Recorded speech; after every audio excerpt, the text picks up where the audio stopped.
Perkenalkan, nama saya Alex Polintino Tagaol, NIM 62032100029, kelas IKOR A 2020, mata kuliah Gizi Olahraga, dosen pengampu Ibu Ayu Elvana dan Ibu Nur Hamidah.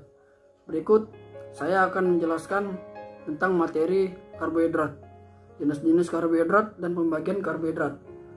Karbohidrat merupakan suatu polimer yang tersusun atas monomer-monomer atau satuan gula yang disatukan dengan ikatan glikosidik. Berdasarkan jumlah gulanya, karbohidrat terdiri dari 3 jenis, yaitu monosakarida, disakarida, dan polisakarida. Karbohidrat dapat dibagi menjadi 4 golongan, yaitu monosakarida, disakarida, oligosakarida, dan polisakarida.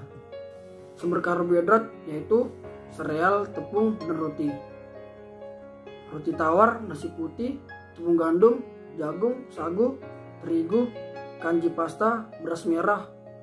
Dan di dalam buah-buahan yaitu aprikot, kurma, blueberry, pisang, anggur, apel, jeruk, pir, nanas, stroberi, dan kismis. Dan di kacang-kacangan itu yaitu kacang tanah, kacang hijau, kacang merah. Di umbi-umbian yaitu kentang, ubi jalar, wortel, lobak. Dan di produk susu yaitu susu dan yogurt yang rendah lemak susu, yang rendah lemak. Porsi diet karbohidrat pada kondisi normal, asupan karbohidrat yang disarankan lebih dari setengah total kalori. Jika asupan 2000 kalori per hari, maka porsi karbohidrat sekitar 900 sampai 1300 atau sebanyak 225 sampai 325 gram. Pada umumnya, orang dewasa sehat dianjurkan mengonsumsi karbohidrat sekitar 300 sampai 400 gram per hari. Saat menjalani diet, asupan makanan karbohidrat dapat dikurangi hingga setengahnya menjadi sekitar 150 hingga 200 gram. Jumlah karbohidrat maksimal yang dapat dikonsumsi tubuh kita adalah sebesar 130 gram per hari. Bagaimana cara kita mengetahui jumlah karbohidrat dalam makanan yang kita konsumsi? Berikut saya akan menjelaskannya. Baiklah, berikut saya akan menjelaskan jumlah karbohidrat dalam makanan.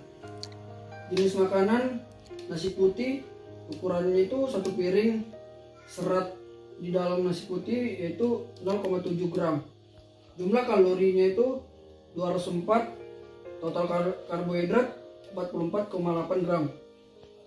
Jenis makanan kedua yaitu nasi goreng, ukurannya itu 1 piring. Serat yang ada dalam nasi goreng yaitu 0,5 gram. Jumlah kalorinya itu adalah 333. Total karbohidrat 41,7 gram. Berikutnya itu adalah bubur ayam, ukuran 1 mangkok. Serat yang ada dalam bubur ayam yaitu 2 gram. Jumlah kalorinya itu 372. Total karbohidrat 36,12 gram. Berikutnya itu adalah ada roti coklat, ukuran 1 potong. Seratnya itu 2,7 gram. Jumlah kalori 280 dan total karbohidratnya itu 40 gram. Berikutnya itu di sayur dan buah-buahan. 1 pisang ambon, ukuran 1 porsi. Serat 2,4 gram. Jumlah kalori 167. Total karbohidrat 25,8 gram. Berikutnya itu adalah ada jeruk, ukuran 1 porsi atau 1 biji. Serat 1,8 gram. Jumlah kalori 62. Total karbohidratnya itu 15,39 gram. Dan di cemilan ada pisang goreng 1 porsi. Serat 1,7 gram. Jumlah kalori 68 dan total karbohidrat 9,74 gram. Dan di donat 1 porsi. Serat 1 gram.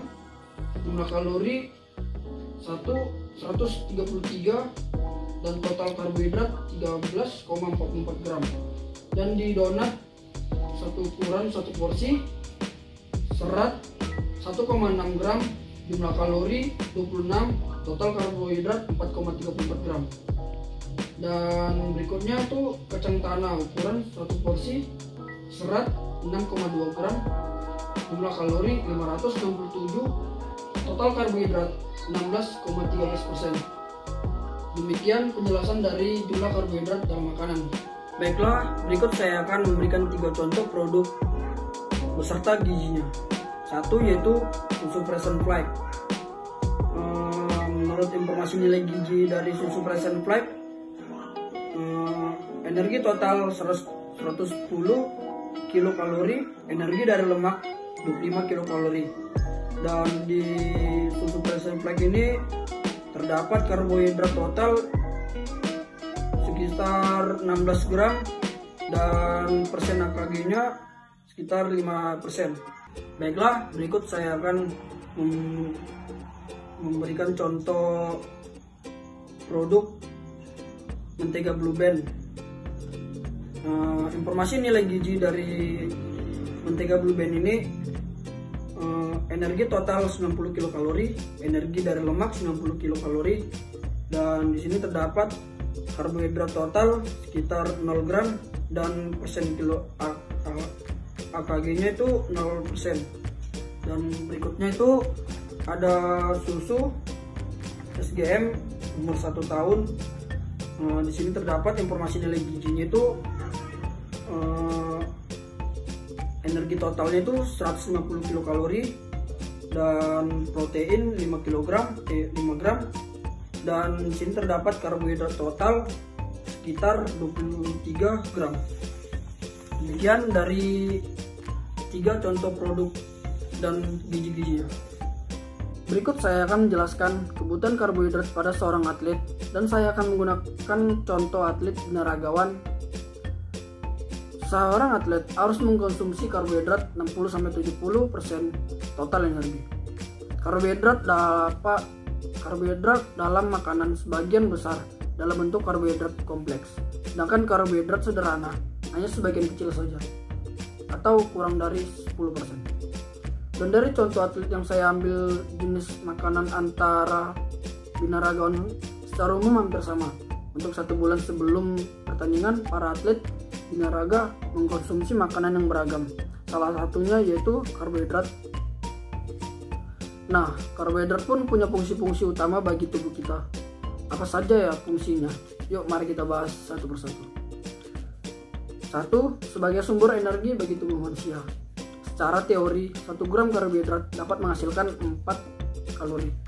Karena sangat besar kalori yang dihasilkan bagi tubuh, karbohidrat merupakan kebutuhan utama bagi sel-sel jaringan tubuh. Pengubahan kalori ini dapat diubah menjadi energi dan glikogen. Energi akan dipakai oleh sistem saraf dan eritrosit, dan sebagian lagi disimpan dalam bentuk glikogen di hati dan di otot. 2.